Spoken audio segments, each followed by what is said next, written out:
Hello student, आपका बहुत बहुत स्वागत है आज की क्लास में। आज अपने करने जा रहे हैं परसेंटेज की क्लास 5। इससे पहले अपने क्लास 4 में देख चुके थे क्वेश्चन 17 से 37 तक। तो चलिए स्टार्ट करते हैं आज की क्लास। अपने पास है RS अग्रवाल का क्वेश्चन नंबर 38।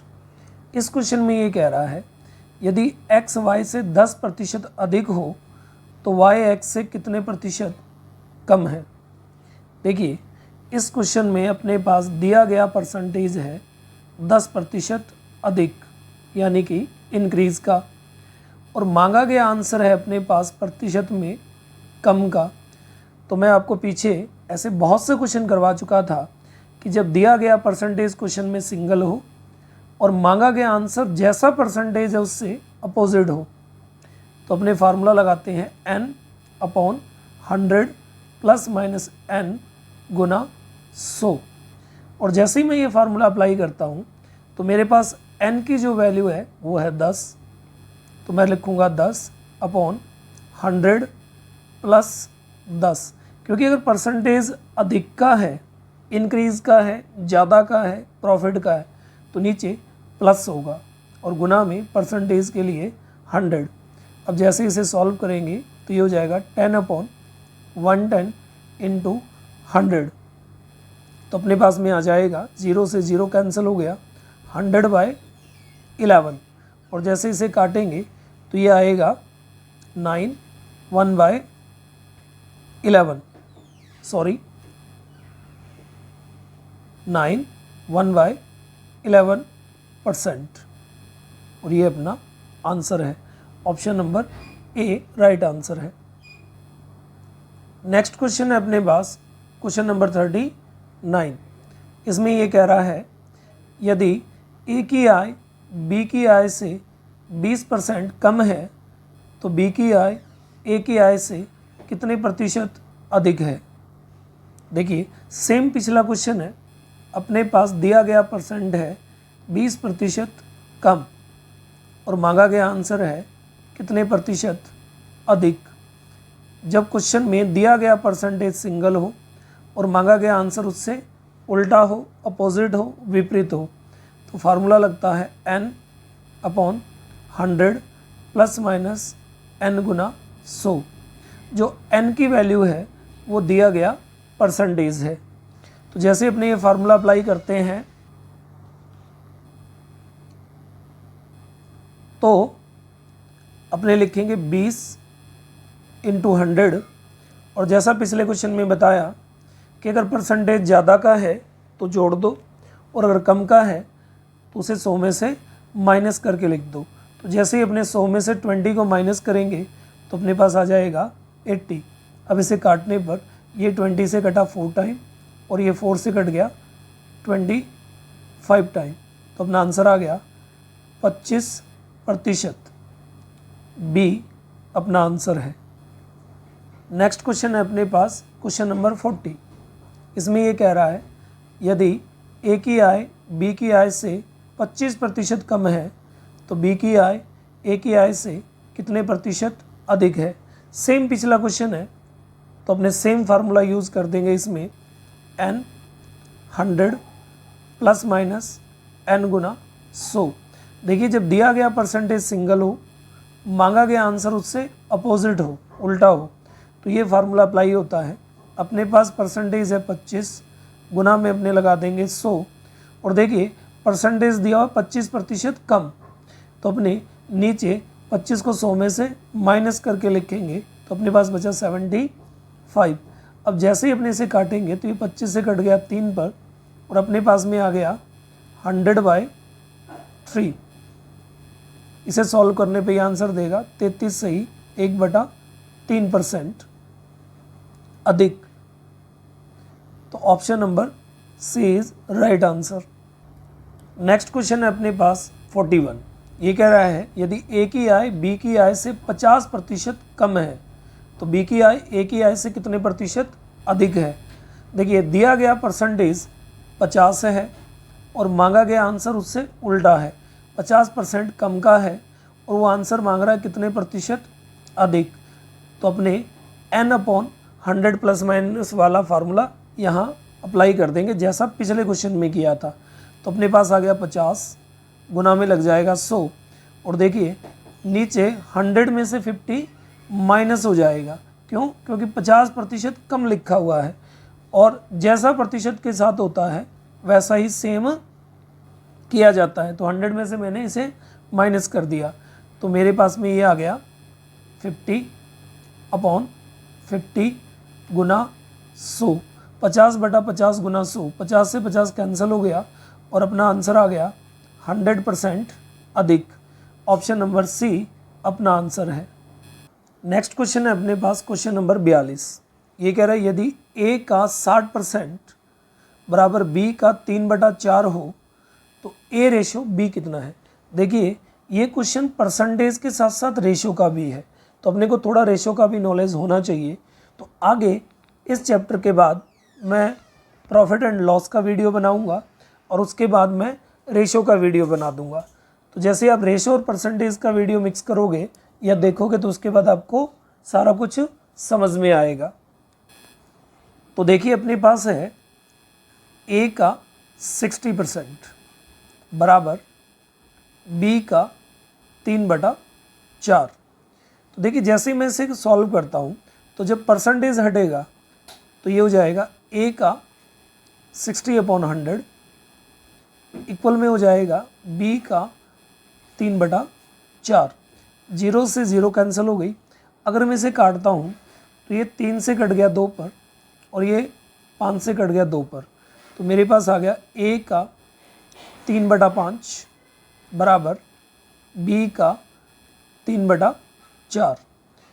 देखिए आमने सामने जो होता है वो कैंसिल हो जाता है तो इस 3 से ये 3 कैंसिल हो गया और ये A ऊपर चला गया तो मेरे पास आ गया A/5 इक्वल टू B/4। देखिए इक्वल की कंडीशन में जो जिसके नीचे होता है वो उसका रेशो होता है। इक्वल की कंडीशन में जो जिसके नीचे होता है वो उसका रेशो होता है। तो अपने पास इसका आंसर आ गया A/B या A/B 5/4। क्वेश्चन में डी अपना ऑप्शन नंबर डी अपना आंसर है। नेक्स्ट क्वेश्चन है अपने पास 43। ये कह रहा है 740 का 35% एक संख्या से 34 अधिक है। इस संख्या का 2/5 कितना है। देखिए सबसे पहले अपने इस क्वेश्चन में 740 का 35% फाइंड करते हैं कि 740 का 35%, तो 35% हटेगा तो बटे में लगागा 100 और जैसे ही मैं इसे सॉल्व करूँगा तो ये मेरे पास में आ जाएगा 259। ये मेरे पास 740 का 35% आ गया। अब ये कह रहा है कि संख्या से ये जो 740 का 35% है ये उस संख्या से 34 अधिक है। तो देखिए अगर मैं 259 में से 34 को माइनस कर देता हूँ तो मेरे को वो संख्या मिल जाएगी। तो जैसे ही मैंने इसे माइनस किया तो मेरे पास में वो संख्या आ गई 225, यानी कि वो संख्या थी 225। अब ये कह रहा है इस संख्या का 225 का 2/5 कितना होगा। तो देखिए अपने पास संख्या आ गई 225 और इसका अपने फाइंड करना है 2/5। अगर मैं 5 से 225 को काटता हूँ तो ये कटेगा 45 पर और 45 का 2 गुना होता है 90। तो अपना आंसर आ गया 90। Option B is right answer. Next question अपने पास में क्वेश्चन नंबर 44। इस क्वेश्चन में ये कह रहा है किसी वस्तु की 10% तथा 10% की 2 क्रमवार मूल्यवर्धियाँ किस एकमात्र मूल्यवर्धी के समतुल्य होगी। यानी कि ये कह रहा है अगर किसी प्रोडक्ट की कीमत या प्राइस 2 बार 10% इंक्रीज़ किया जाए उसके बजाय अगर उतना ही इंक्रीज़ सिंगल टाइम में करना हो तो वो कितना होगा। देखिए अपने पास में यहाँ 2% है, फर्स्ट परसेंटेज है 10 और दूसरा परसेंटेज भी अपने पास में है 10%। तो मैंने कहा था जब क्वेश्चन में परसेंटेज एक से ज़्यादा बार हो, परसेंटेज के अलावा कुछ नहीं हो, तब ने डायरेक्ट उसे कर लेंगे ए बी वाले फार्मूलों से। तो देखिए यहाँ पे मूल्य की वृद्धि हो रही है और मैंने कहा था इंक्रीज वृद्धि या ज़्यादा हो तो उस परसेंटेज को अपने किससे दिखाएंगे, प्लस से। पहले परसेंटेज को अपने मानेंगे ए और दूसरे परसेंटेज को अपने मानेंगे बी। तो अपने पास फार्मूला अप्लाई हो जाएगा ए प्लस बी प्लस ए इंटू बी अपॉन 100। जब बात बढ़ने ही बढ़ने में हो, इंक्रीज में हो रही हो, तो देखिए अपने पास में ए की वैल्यू है 10 प्लस बी की वैल्यू है 10 और जब यहाँ दोनों सेम सिंबल होते हैं प्लस के या माइनस के तो यहाँ प्लस आता है ऑलवेज। अब पहला परसेंटेज इंटू दूसरा परसेंटेज, इन परसेंटेज के साथ अपने मल्टीप्लाई करते वक्त कोई सिंबल नहीं डालेंगे, प्लस या माइनस का कोई निशान नहीं देंगे और बटे में 100। तो ये मेरे पास में आ गया 20 प्लस 100 बटा 100 और जब मैं इसे सॉल्व करूँगा तो ये हो जाएगा 20 और ये 100 इसको काटेगा 1 पर, तो अपने पास आ गया +1। तो अपना आंसर आ गया 21% इंक्रीज़, क्योंकि ये प्लस में है तो ये इंक्रीज़ या वृद्धि आएगी। तो option C is right answer, 21% increase हो जाएगी। नेक्स्ट क्वेश्चन है अपने पास परसेंटेज का 45 नंबर क्वेश्चन। ये कह रहा है किसी वस्तु के मूल्य में पहले 10% की वृद्धि तथा उसके उपरांत यानी कि बाद में 20% की वृद्धि की गई। यदि अंतिम बढ़ा हुआ मूल्य 33 हो तो प्रारंभिक मूल्य यानी कि स्टार्टिंग का प्राइस कितना था। देखिए ये कह रहा है कोई प्रोडक्ट है, उसमें कोई भी प्रोडक्ट था, उसका कुछ प्राइस था, उस प्राइस को पहले 10% बढ़ाया, उसके बाद फिर उसे दोबारा 20% बढ़ा दिया और ये 2 बार पढ़ने के बाद इसका प्राइस हो गया 33 रुपये। तो स्टार्टिंग में उसका प्राइस क्या था, ये बात वो पूछ रहा है। तो देखिए सबसे पहले अपने ये देखते हैं कि इसमें 2 बार परसेंटेज में उसका प्राइस इंक्रीज़ किया जा रहा है। तो सेम अगर मैं पिछला ट्रिक लगा दूं कि मैं पहले परसेंटेज को ए मान लूं और दूसरे परसेंटेज को मैं बी मान लूं और दोनों क्योंकि इंक्रीज़ के हैं तो दोनों प्लस में चलेंगे, ये भी प्लस का और ये भी प्लस का। तो मेरे पास फार्मूला बन जाएगा ए प्लस बी प्लस ए इंटू बी अपॉन 100। ये मैं स्टार्टिंग में बता चुका हूँ, इन फार्मूलों को मैं डिटेल में करवा चुका हूँ। ये 3 टाइप के होते हैं, एक इंक्रीज़ का, एक डिक्रीज़ का और एक जब इंक्रीज़ और डिक्रीज़ दोनों हो रहे हो। तो देखिए मेरे पास पहला परसेंटेज है 10%, दूसरा है मेरे पास 20%। अब मैं दोनों को गुना में डाल दूंगा, 10 इंटू 20 और बटा में 100। तो ये 2 0 से ये 2 0 कैंसिल हो गई। इन दोनों को अगर मैं ऐड कर दूं तो ये हो जाएगा 30 प्लस यहाँ से मेरे पास में आ गया 2। तो फाइनली जो भी प्रोडक्ट था स्टार्टिंग में वो उसका प्राइस पहले से कितना इंक्रीज़ हो गया, 32%। ये अपने पास फर्स्ट टाइप हो गया। अब अगर मैं इसे दोबारा देखूं तो देखिए कोई भी प्रोडक्ट होता है तो उसका जो प्राइस होता है वो हमेशा जितना भी हो परसेंटेज में वो 100% होता है। यानी कि स्टार्टिंग में इसका जो प्राइस था वो कितना था, 100%।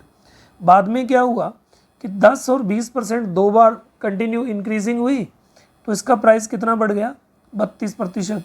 तो पहले ये 100 था, अब उसका 32% और बढ़ गया, तो अब इसका प्राइस कितना हो गया, अकॉर्डिंग टू परसेंटेज 132% हो गया। और इधर ये कह रहा है कि अब इसका प्राइस कितना है, 33, यानी कि 132 की जो वैल्यू है वो 33 के इक्वल है। अब मैंने स्टार्टिंग में इसको कितना माना था, 100%, कि स्टार्टिंग में प्राइस कितना था 100, फिर 32 बढ़ा और कितना हो गया 132। तो अब मेरे को इस 100% की वैल्यू लानी है, क्योंकि 100% इसका स्टार्टिंग का प्राइस था, ऐसा मान लेते हैं। तो देखिए अगर मैं दोनों ओर 33 से काट दूं तो ये 33 से कट गया 4 पर और ये 33 से कट गया 1 पर, तो मेरे पास 4% की वैल्यू आ गई 1। अब अगर मैं 4 को 25 से गुना करूं तो मेरे पास आ जाएगा 100%, और अगर मैं 1 को 25 से गुना करूं तो ये आ जाएगा 25 रुपीज़। और यही अपना आंसर है कि स्टार्टिंग में उसका प्राइस था 25 रुपये। Option D is right answer. Next question है अपने पास 46 नंबर। इस क्वेश्चन में ये कह रहा है 20% और 5% के 2 क्रमवार बट्टे यानी कि 2 कंटिन्यू डिस्काउंट की जगह एकमात्र बट्टे के समतुल्य हैं। यानी कि 20 और 5% की दो कंटिन्यू डिस्काउंट या बट्टा या छूट की बजाय अपने को इनके इक्वल सिंगल परसेंटेज बताना छूट का, बट्टे का। बट्टा मतलब डिस्काउंट, यानी कि ये कह रहा है दो छूट मिल रही है किसी प्रोडक्ट पे, पहली 20% की और दूसरी 5% की। तो वो कह रहा है अगर इनके इक्वल एक ही छूट देनी हो जो इनके बिल्कुल बराबर हो, जितना इसमें इन दोनों में छूट मिले उतनी ही इसमें छूट मिले, तो वो डिस्काउंट कितना होगा। तो देखिए मैंने ऐसा पीछे आपको क्वेश्चन करवाया था कि जितना भी वो बट्टा डिस्काउंट या छूट बोल रहा है उसे 100 में से माइनस करते जाइए और मल्टीप्लाई में डालते जाइए। तो पहला 20 है, मैंने 100 में से माइनस किया 80। दूसरा मेरे पास 5% है, मैंने 100 में से माइनस किया 95। अब जितनी बार ये लिखा हुआ है ऊपर उससे एक कम नीचे 100 लिख देंगे। ऊपर 2 बार है तो नीचे मैंने 100 1 टाइम लिख दिया। अब अपने इसको सॉल्व कर लेंगे। तो देखिए 0 से 0 कैंसिल हो गया, तो मेरे पास आ गया 8 × 95 अपॉन 10। अब देखिए मैं इसे 5 से काट देता हूँ, ये 5 से कटा 2 पे, ये 5 से कटा 19 पे। अब अगर मैं 2 से इसे काटूँ तो ये 4 बार कट जाएगा, 2 से 8। तो मेरे पास फाइनल आ गया 4 × 19, तो मेरे पास आया 76%। अब यहाँ पर जो भी आंसर आता है इसे लास्ट में, बस गलती यही होती है बाकी कहीं नहीं होती, यहाँ जितना भी आंसर आया उसे लास्ट में उठा करके 100 में से माइनस कर देते हैं। तो जो आता है, अगर 100 में से मैं 76 को माइनस करूं तो मेरे पास आएगा 24%। तो यही अपना आंसर है कि 20 और 5 के दो कंटिन्यू डिस्काउंट की बजाय 20 और 5 के दो क्रमवार बट्टे की जगह अगर एक ही बट्टा दिया जाए तो वो बट्टा होगा 24%। Option B is right answer. Next question है अपने पास 47 नंबर। इसमें ये कह रहा है यदि किसी संख्या में 20% की वृद्धि की जाए तथा परिणामी संख्या में पुनः 20% की वृद्धि की जाए तो कुल वृद्धि कितने प्रतिशत होगी। कहने का मतलब ये कह रहा है अगर एक संख्या को पहले 20% बढ़ाया जाए फिर दोबारा 20% बढ़ाया जाए तो वो टोटल कितने परसेंट बढ़ जाएगी। देखिए इस क्वेश्चन में अपने पास 2 परसेंटेज हैं, पहला 20% और दूसरा भी 20%, और दोनों ही वृद्धि यानी कि इंक्रीज़ के हैं। तो मैं पहले को मान लेता हूँ A और दूसरे को मान लेता हूँ B, और यहाँ पे ए बी वाला फार्मूला अप्लाई कर देता हूँ A + B, क्योंकि दोनों इंक्रीज़ के हैं, प्लस A × B अपॉन 100। तो A मेरे पास है 20 प्लस B मेरे पास है 20, और इन दोनों का गुना करेंगे तो 20 × 20 और बटा में मैं लिख दूंगा 100। अब देखिए जैसे इसे काटेंगे तो 2 0 से ये 2 0 कैंसिल हो गए, 20 और 20 हो गया 40, प्लस 2 का 2 मल्टीपल हो गया 4। तो अपने पास आंसर आ गया 44%, यानी कि कुल वृद्धि 44% के बराबर हो जाएगी। Option C is right answer. Next question है अपने पास 48 नंबर। इस क्वेश्चन में ये कह रहा है जोसेफ की आय में 10% की कमी कर दी गई, उसकी आय को पूर्व स्तर पर लाने हेतु नई आय में कितने प्रतिशत की वृद्धि करनी होगी। देखिए इस क्वेश्चन में अपने पास दिया गया परसेंटेज है 10। इस क्वेश्चन में जो परसेंटेज दिया हुआ है वो अपने पास है 10%, और वो है कमी का, और मांगा गया जो आंसर है वो भी परसेंटेज में है, लेकिन वो मांगा जा रहा है वृद्धि में। तो जैसा कि पीछे अपने बहुत से क्वेश्चन किए थे कि जब क्वेश्चन में दिया गया परसेंटेज सिंगल हो और मांगा गया आंसर अपोजिट हो तो फार्मूला लगता है n 100 ± n गुना 100, और यहाँ n की वैल्यू अपने पास 10 बटा में, देखिए यहाँ कमी लिखा हुआ है तो इसे 100 में से माइनस करके लिखेंगे 90 और गुना में 100। 0 से 0 कैंसिल हो गई, अपने पास आ गया 100/9, और जब मैं 100 में 9 का भाग दूंगा तो मेरे पास आ जाएगा 11 1/9%, और यही अपना आंसर है। Option B is right answer. Next question है अपने पास 49 नंबर। इसमें ये कह रहा है एक संख्या में से 600 के 75% का 2/3 घटाने पर, यानी कि माइनस करने पर घटाने पर प्राप्त संख्या 320 है, मूल संख्या कितनी है, यानी कि ओरिजिनल नंबर कितना है। देखिए ये कह रहा है कि एक संख्या है, उस संख्या में से माइनस करने के लिए बोल रहा है किसका, 600 का 75% और उसका भी 2/3। और जब ऐसा करता है तो जो संख्या बचती है वो 320 बचती है। तो कह रहा है ये संख्या कितनी है। तो देखिए पहले अपने इस पोर्शन को सॉल्व कर लेते हैं। तो देखिए मैंने लिखा संख्या माइनस 600 का 75%, 75% होता है 3/4 का मतलब गुना है 2/3 बराबर 320। अब देखिए 3 से 3 कैंसिल हो गया और ये 2 से ये कट गया 4 2 बार, और अगर इस 2 से मैं इस 600 को काटता हूँ तो ये कट जाएगा 300 पर। तो मेरे पास में यहाँ आ गया संख्या माइनस 300 बराबर 320। अब अगर मैं इस 300 को इस साइड लेके जाऊंगा तो ये 300 माइनस का है, ये उधर जाके राइट साइड में जाके हो जाएगा प्लस का। तो ये हो गया 320 प्लस 300, तो ये हो गया 620। तो अपना आंसर आ गया कि वो संख्या कितनी थी, 620 थी। ऑप्शन नंबर बी अपना राइट आंसर है। नेक्स्ट क्वेश्चन है अपने पास क्वेश्चन नंबर 50। ये कह रहा है फलों के मूल्य में 30% कमी करने पर उनकी बिक्री 40% अधिक हो जाती है, इससे विक्रय मूल्य पर क्या प्रभाव पड़ेगा। देखिए अपने पास पहला परसेंटेज है 30% कमी और दूसरा परसेंटेज है अपने पास 40% अधिक। तो जैसा मैंने आपको पीछे बताया था कि जब क्वेश्चन में दिया गया डाटा, न्यूमेरिकल डाटा सिर्फ परसेंटेज में हो और उसके अलावा कोई भी और न्यूमेरिकल डाटा ना हो, तो अपने इसमें सीधा ए बी वाले फार्मूले लगा देंगे।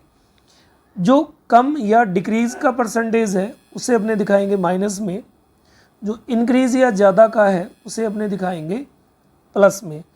तो यहाँ अपने पास एक माइनस का है और दूसरा प्लस का है, तो अपने यहाँ फार्मूला लगा देंगे a minus B minus A into B upon 100। जब दोनों अलग अलग हो तो बीच में माइनस का निशान आता है। तो देखिए मेरे पास पहला परसेंटेज है 30% कमी, तो इसे मैं दिखाऊंगा माइनस से। दूसरा परसेंटेज है मेरे पास 40% अधिक, तो इसे मैं दिखाऊंगा प्लस से। एक प्लस का और एक माइनस का, तो यहाँ सिंबल आएगा माइनस का। उसके बाद मैं इन दोनों को मल्टीप्लाई में डाल दूंगा और अपॉन में लिख दूंगा 100। अब अगर मैं 0 से 0 कैंसिल कर दूं तो मेरे पास में यहाँ ये आ गया कि माइनस का 30 प्लस का 40 और माइनस का, इन दोनों का मल्टीपल मेरे पास आ जाएगा 12। अब अगर मैं फाइनल इसे जोड़ता हूँ तो मेरे पास माइनस का 42 आ गया और प्लस का 40, ये माइनस का 30 और ये माइनस का 12 मिलकर के हो जाएगा माइनस का 42। अब जैसे ही अपने इसे सॉल्व करेंगे तो अपने पास बचेगा माइनस का 2%, और माइनस का मतलब होता है कमी। तो अपना आंसर आ गया 2% की कमी हो जाएगी विक्रय मूल्य में। Option D is right answer. Next question है अपने पास क्वेश्चन नंबर 51। इसमें ये कह रहा है चीनी के भाव में 40% वृद्धि होने पर किसी परिवार को चीनी की वार्षिक खपत कितने प्रतिशत कम करनी होगी जिससे परिवार का खर्च ना बढ़े। देखिए अपने पास क्वेश्चन में दिया गया परसेंटेज सिंगल है और मांगा गया आंसर उससे अपोजिट है, तो अपने यहाँ पे फार्मूला लगा देंगे n upon 100 plus minus n गुना 100।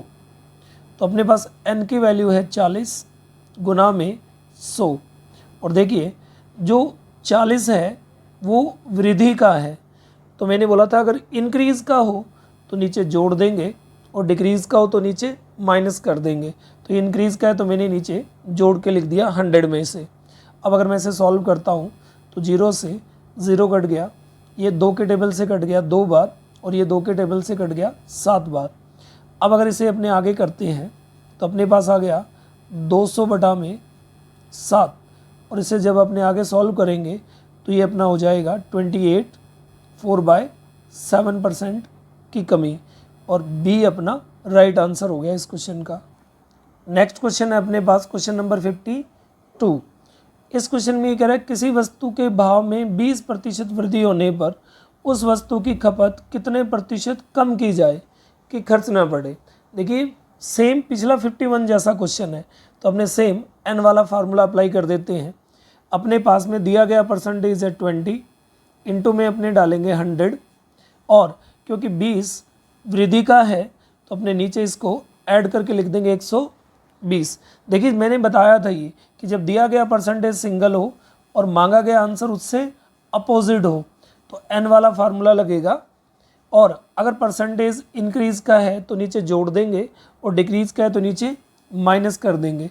अब जैसे ही अपने इसे सॉल्व करते हैं तो ये 20 से कट गया 6 पर तो मेरे पास आ गया 100/6। आगे ये फिर 2 के टेबल से कट रहा है, ये 2 पे कट गया 50 से और ये 2 पे कट गया 3 से और जैसे ही इसे सॉल्व करते हैं तो ये आएगा 16 2/3% की कमी। क्वेश्चन में ऑप्शन नंबर बी अपना राइट आंसर है। नेक्स्ट क्वेश्चन है अपने पास क्वेश्चन नंबर 53। इस क्वेश्चन में ये कह रहा है एक दुकानदार 45 रुपये में कॉपी बेचता है तथा 4% लाभ कमाता है। वह एक पेंसिल बॉक्स 80 रुपये में बेचता है और इस पर 20% लाभ कमाता है। यदि वह प्रतिदिन 10 कॉपियाँ तथा 6 पेंसिल बॉक्स बेचे तो 2 सप्ताह में वो कितना धन कमाएगा। देखिए इस टाइप के क्वेश्चन को करने के लिए अपने चलते हैं प्रॉफिट एंड लॉस पे। ये क्वेश्चन परसेंटेज में दिया है बट ये है प्रॉफिट एंड लॉस का। तो देखिए किसी भी प्रोडक्ट का जो कॉस्ट प्राइस होता है खरीद मूल्य वो होता है 100%। ऐसा मान लेते हैं कि 100% यानी कि पूरी कीमत, तो उसका खरीद मूल्य है 100%। अब अगर प्रॉफिट कमा रहा है तो वो 100 प्लस में बेच रहा है कि जितना भी परसेंटेज है वो प्लस करेंगे तो ये उसका सेलिंग प्राइस हो जाएगा।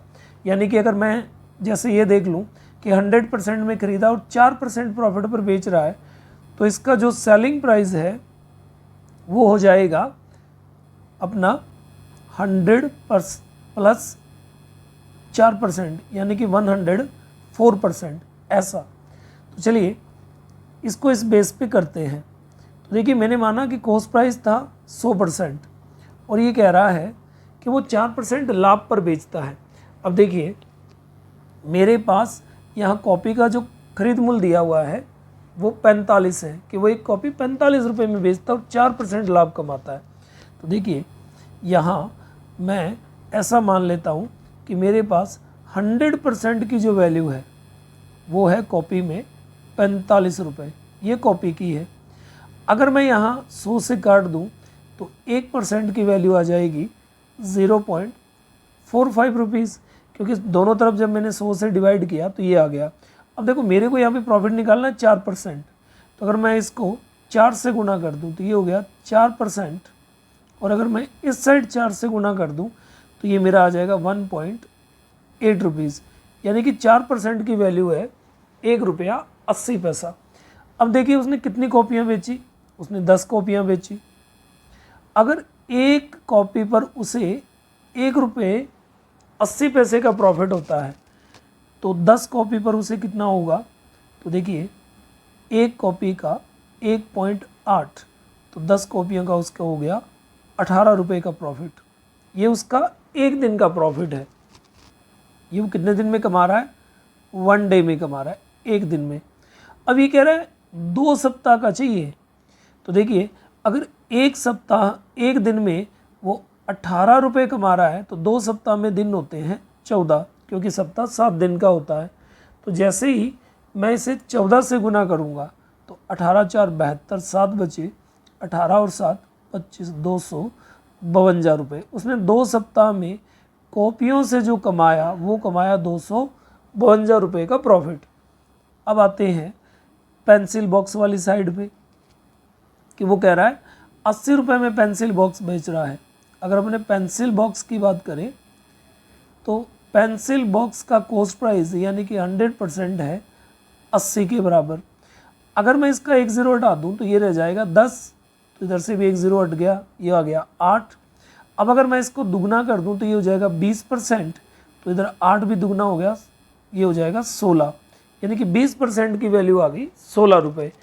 और ये कह रहा है पेंसिल बॉक्स को बेच के वो कितना प्रॉफिट कमा रहा है, 20%। तो एक पेंसिल बॉक्स उसको कितना प्रॉफिट दे के जाता है, 16 रुपये, लेकिन वो कितने बेचता है डेली, 6। तो अगर एक पेंसिल बॉक्स पे उसे 16 रुपये का प्रॉफिट होता है तो 6 पेंसिल बॉक्स पे उसको कितने का होगा, तो एक पे 16 तो 6 पे उसको हो जाएगा 96 रुपीज़ का प्रॉफिट।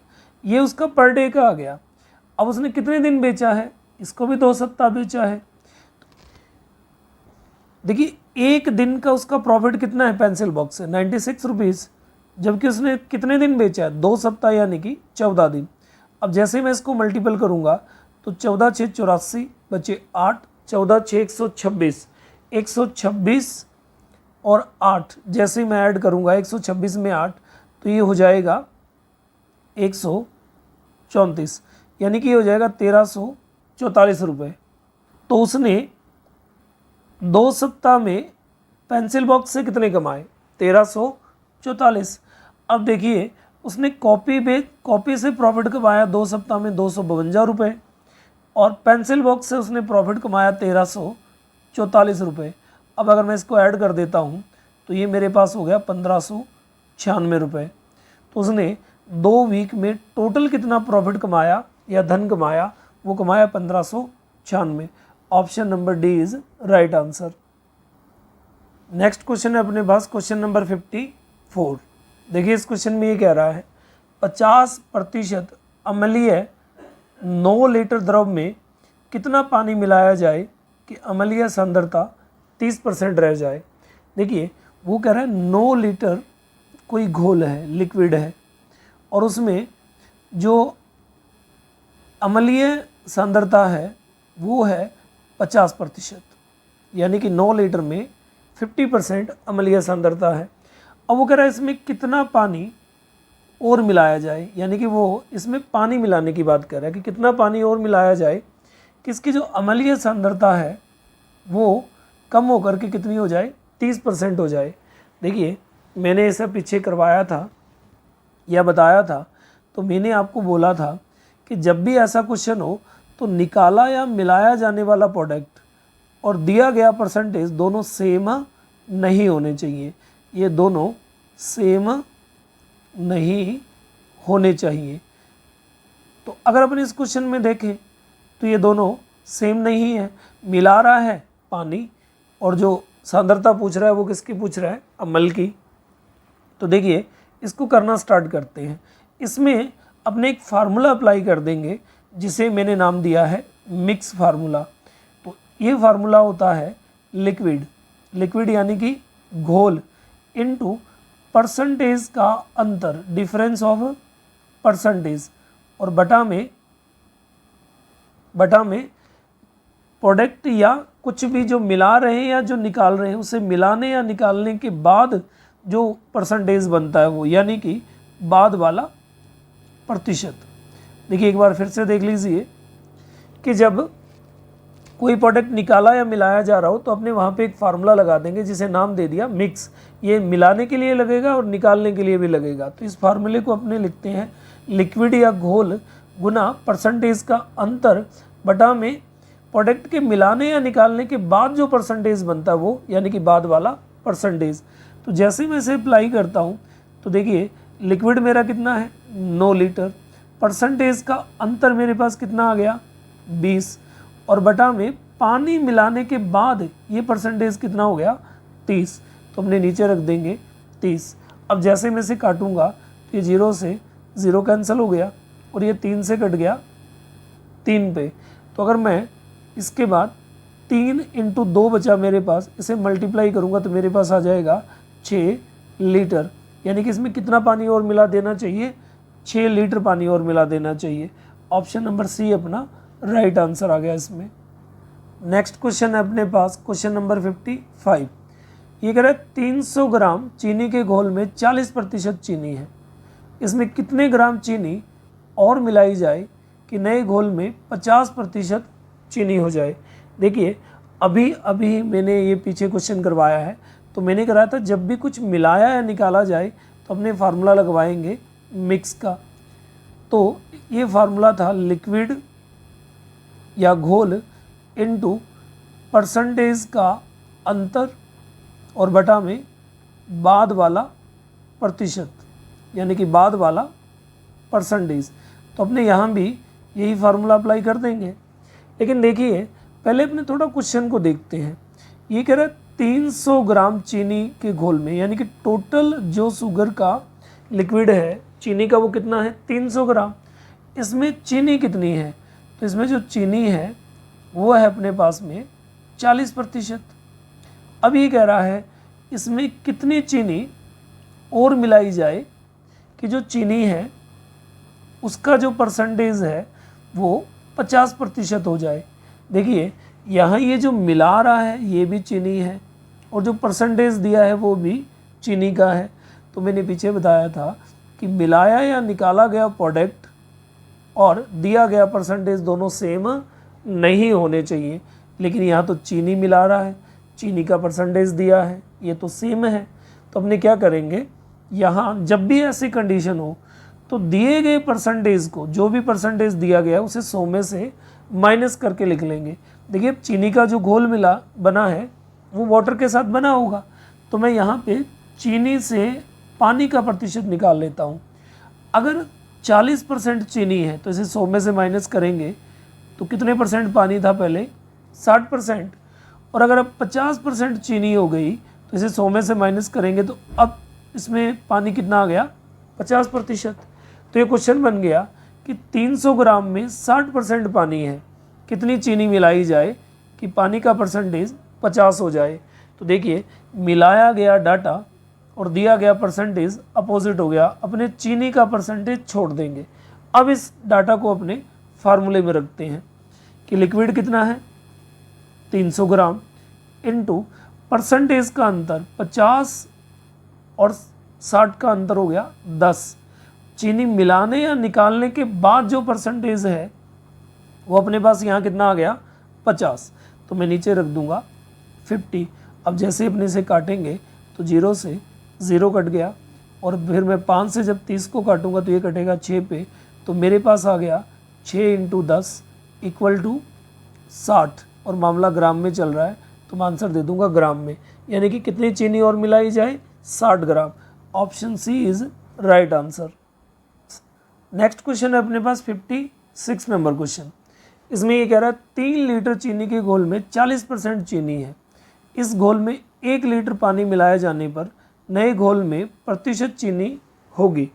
देखिए ये क्वेश्चन न्यू परसेंटेज वाला है, मैंने आपको पहले बताया था। देखिए इसमें क्या दिया हुआ है चीनी का परसेंटेज और वो मांग भी क्या रहा है चीनी का परसेंटेज कुछ मिलाने या निकालने के बाद। तो जिसका परसेंटेज दिया है उसी का परसेंटेज दोबारा मांगे, तो वहाँ पे मैंने बताया था कि फार्मूला लगवाएंगे न्यू प्रतिशत वाला, और ये फार्मूला था अपने पास लिक्विड या घोल इनटू परसेंटेज और बटा में न्यू लिक्विड या नया घोल। तो देखिए इस क्वेश्चन में ये कह रहा है 3 लीटर घोल है चीनी का। कितने लीटर घोल है 3 लीटर। उसमें जो चीनी है या शुगर है वो कितनी है 40%। अब ये कह रहा है इसमें कितना पानी मिलाया गया 1 लीटर पानी मिलाया गया। जो मिलाया जा रहा है वो क्या है पानी। और फिर ये पूछ रहा है कि बताइए अब इसमें चीनी का प्रतिशत कितना होगा। तो देखिए इसमें मिलाया जा रहा है पानी और पूछा जा रहा है चीनी का परसेंटेज, यानी कि दोनों सेम नहीं है। और जब दोनों सेम नहीं है तो फार्मूला डायरेक्ट अप्लाई हो जाएगा, कुछ भी प्लस माइनस करने की ज़रूरत नहीं है। तो अपने फार्मूला अप्लाई कर देते हैं। लिक्विड कितना है 3 लीटर, तो 3 × परसेंटेज कितना है 40, तो अपने यहाँ रख दिया 40। अब देखिए 3 लीटर में 1 लीटर पानी मिलाया गया, 3 पहले था 1 लीटर पानी मिला दिया, तो अब लिक्विड कितना हो गया 4 लीटर। तो नया लिक्विड कितना है 4। अब जैसे मैं इसे काटूंगा तो देखिए ये 4 इस 40 को 10 बार काट देगा और 3 का 10 मल्टीपल जो होता है वो होता है 30। तो अपना आंसर आ गया कि अब लिक्विड में या घोल में कितने परसेंट चीनी है, 30%। तो answer C is right answer. Next question है अपने पास 57 नंबर क्वेश्चन। इसमें ये कह रहा है चीनी तथा पानी के 12 लीटर घोल में 4% चीनी है। घोल को गर्म करके वाष्प द्वारा 2 लीटर पानी उड़ा दिया जाने पर शेष घोल में कितने प्रतिशत चीनी है। देखिए ये सेम पिछला क्वेश्चन है। तो ये कह रहा है टोटल 12 लीटर लिक्विड है और 12 लीटर में 4% क्या है, चीनी है।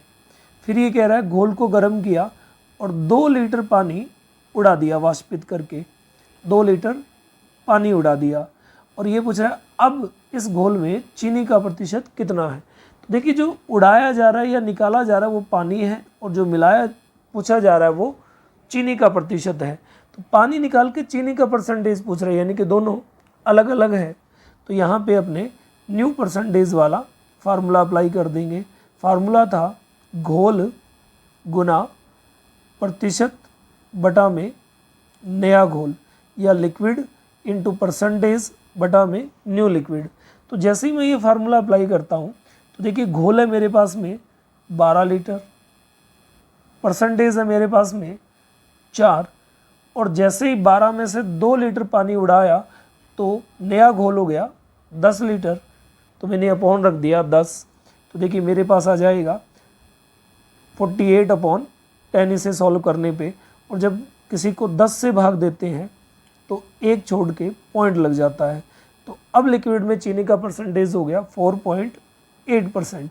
और यही अपना आंसर है क्वेश्चन में। Option number C is right answer. Next question है अपने पास क्वेश्चन नंबर 58। इसमें ये कह रहा है किसी परीक्षा के लिए उत्तीर्णांक 40% है। उत्तीर्णांक का मतलब पासिंग मार्क्स 40% है। एक विद्यार्थी ने 185 अंक प्राप्त किए और वह 15 अंकों से अनुत्तीर्ण हो गया, यानी कि फेल हो गया। परीक्षा के अधिकतम अंक कितने हैं। तो देखिए ऐसे क्वेश्चन में मैंने पीछे बताया था कि जब किसी क्वेश्चन में स्टूडेंट सिंगल हो, एक ही स्टूडेंट हो और उस क्वेश्चन में पास का परसेंटेज दिया हुआ हो और परसेंटेज सिंगल हो और क्वेश्चन में स्टूडेंट के फेल होने की बात कर रहा हो और मार्क्स 2 बार हो, तो मैंने कहा था जो भी परसेंटेज है, जैसे इसमें दिया हुआ है 40%, स्टूडेंट कितना है सिंगल, पास का परसेंटेज 40 और मार्क्स दिए हैं 2 बार। वो कह रहा है 185 मार्क्स लिए और 15 मार्क्स से फेल हो गया, यानी कि बात फेल होने की कर रहा है।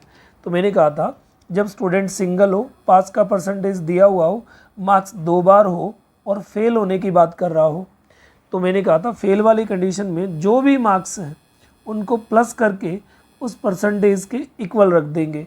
तो 40% इक्वल टू, जैसे मैं इन मार्क्स को ऐड करके रखूँगा तो ये हो जाएगा 200 मार्क्स, यानी कि इस एग्ज़ाम में 40% की जो वैल्यू है वो 200 के बराबर है।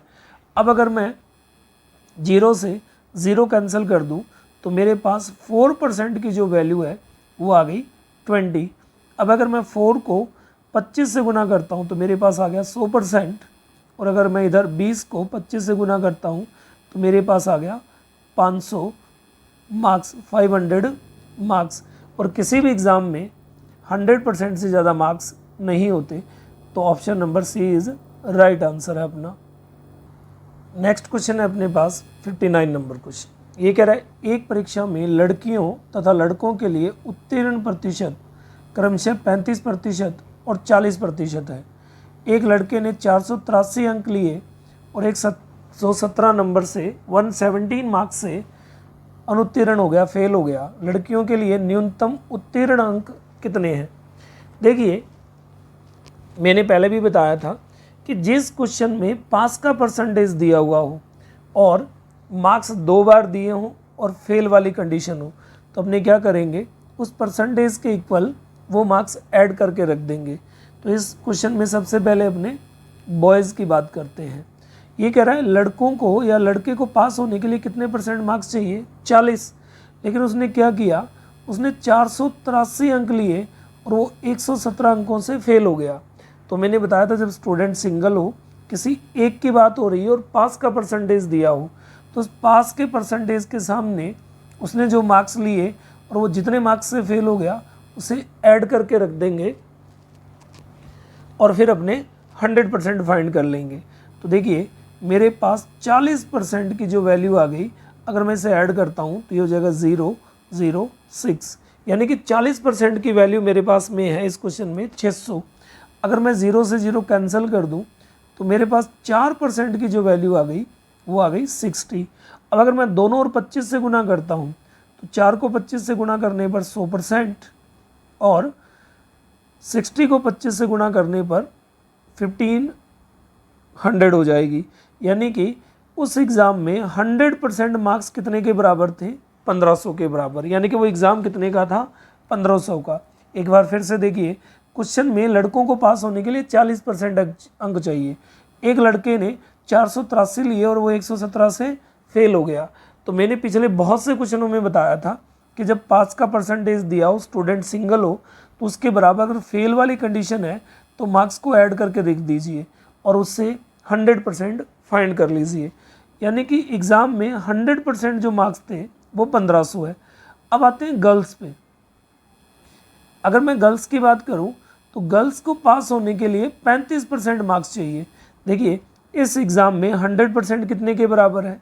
1500 के बराबर। तो देखिए 100% की जो वैल्यू है वो है 1500 मार्क्स। तो देखिए 10% की जो वैल्यू आ गई वो मेरे पास आ गई 150। अब अगर मैं इसको आधा कर दूं 10 को, तो मेरे पास इस तरफ आ गया 5 और अगर मैं इधर आधा कर दूं तो मेरे पास आ गया 75। यानी कि 5% की वैल्यू आ गई 75। अब लड़की को पास होने के लिए कितना चाहिए? 35। तो अगर मैं 5 को 7 से गुणा करूं तो मेरे पास हो जाएगा 35%। और अगर मैं 75 को 7 से गुणा करूं तो मेरे पास हो जाएगा 525 मार्क्स। यानी कि किसी भी गर्ल्स को पास होने के लिए कम से कम कितने मार्क्स लेने पड़ेंगे? 525 मार्क्स लेने ही पड़ेंगे। तो option number E is right answer. Next question है अपने पास, क्वेश्चन नंबर 60। ये कह रहे किसी कक्षा के 72%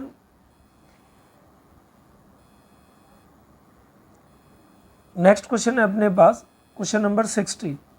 ये कह रहा है किसी कक्षा के 72% विद्यार्थियों ने जीव विज्ञान तथा 44% ने गणित विषय चुना। यदि प्रत्येक विद्यार्थी ने जीव विज्ञान तथा गणित में से कम एक विषय चुना हो तथा 40 विद्यार्थियों ने ये दोनों विषय चुने हो तो कक्षा में कुल कितने विद्यार्थी हैं? देखिए इस क्वेश्चन में ये कह रहा है कि जीव विज्ञान जिन स्टूडेंट ने चुना वो स्टूडेंट थे 72% और गणित या मैथ जिसने चुना वो स्टूडेंट थे 44%।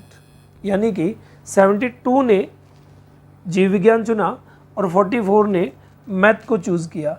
और उधर ये कह रहा है कि 40 स्टूडेंट ऐसे हैं जिन्होंने दोनों सब्जेक्ट चुने हैं। यानी कि 40 स्टूडेंट ने जीव विज्ञान प्लस गणित को चूज़ किया है। यानी कि 40 स्टूडेंट ने दोनों लिस्ट में अपने नाम लिखवाए हैं। अब देखिए किसी भी स्कूल में अपनी बात करें तो किसी भी स्कूल में जो स्टूडेंट की संख्या होती है वो होती है 100%। अगर सारे स्टूडेंट जितने एडमिशन है सारे के सारे हैं तो मैंने माना कि उस क्लास में, जिस क्लास की ये बात हो रही है उस क्लास में कितने स्टूडेंट थे? 100%। अब अगर मैं इसे ऐड करता हूँ दोनों सब्जेक्ट वालों को तो 72 प्लस 44 अपने पास हो गया 116%। यानी कि मेरे पास स्टूडेंट की संख्या कितनी आ रही है? 116, जबकि स्टूडेंट है कितने सारे? 100%। तो कितने परसेंट स्टूडेंट ज़्यादा हैं? तो अगर मैं 116 में से 100 को माइनस कर दूं तो मेरे पास में 16% स्टूडेंट ऐसे आ गए जो 100% से ज़्यादा है। ये जो 100% से ज़्यादा है वो स्टूडेंट हैं जिन्होंने जीव विज्ञान में भी अपना नाम लिखवाया उस लिस्ट में भी और मैथ की लिस्ट में भी अपना नाम लिखवा दिया। यानी कि उनकी काउंटिंग कितनी बार हो गई? 2 बार। और जब सारे स्टूडेंट का नाम लिखा गया और कुछ स्टूडेंट का नाम 2 बार लिखा गया तो वो उन्होंने क्या किया? 100% प्लस रिजल्ट बना दिया। यानी कि 16% स्टूडेंट ऐसे हैं जिन्होंने दोनों सब्जेक्ट को चुना है, यानी कि उनका नाम दोनों लिस्ट में आया है। तो अगर मैं देखूं तो मेरे पास दोनों सब्जेक्ट चुनने वाले स्टूडेंट कितने हैं, 16%, और उधर वो कह रहा है 40 स्टूडेंट ऐसे हैं जिन्होंने दोनों सब्जेक्ट चुना, यानी कि 16% की वैल्यू कितनी है, 40। दोनों सब्जेक्ट को लाइक करने वाले 16% है और दोनों सब्जेक्ट को लाइक करने वालों की संख्या 40 है, तो 16% की वैल्यू आ गई 40। अब अगर मैं दोनों साइड में 4 से काट दूं तो ये हो जाएगा 4% और ये हो जाएगा 10। अब अगर मैं दोनों साइड में 25 से गुना कर दूं तो ये हो जाएगा 100% और इस साइड में मेरे पास हो जाएगा 250, यानी कि मेरे पास में 100% की जो वैल्यू आ गई वो आ गई 250 स्टूडेंट। और मैंने स्टार्टिंग में माना था कि उस क्लास में, उस स्कूल की उस क्लास में टोटल कितने स्टूडेंट हैं, 100%, और मेरे पास 100% की वैल्यू आ गई 250 स्टूडेंट। तो अपना आंसर आ गया कि उस क्लास में टोटल कितने स्टूडेंट थे, 250। क्वेश्चन का सी ऑप्शन राइट है। अगर आपको आज का वीडियो पसंद आया हो तो आप चैनल को लाइक करें, शेयर करें, और अगर आप चैनल पर नए हो तो चैनल को सब्सक्राइब करें। मिलते हैं परसेंटेज की क्लास 6 के साथ नेक्स्ट वीडियो में।